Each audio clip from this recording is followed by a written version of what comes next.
Welcome to the Salmon Runs YouTube. Enjoy the video. You start by turning power off. This prevents shorts and accidental damage. Locate the 15-pin VGA port on the back of your PC and on the monitor. One often sits on the motherboard or graphics card. Inspect both cable ends. You should see 3 rows of 5 pins and 2 thumb screws.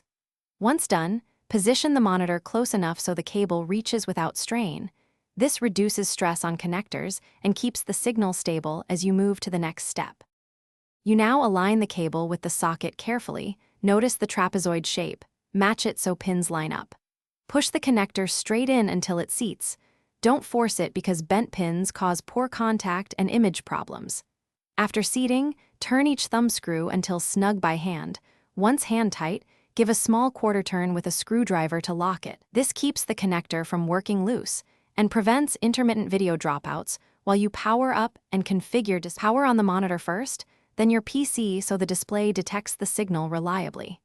You should see post or the desktop.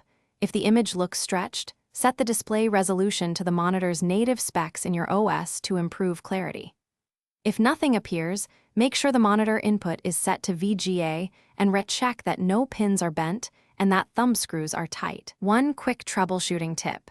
Swap the VGA cable with a known good one to isolate whether the cable is faulty. Thanks for watching. Consider subscribing if we helped you.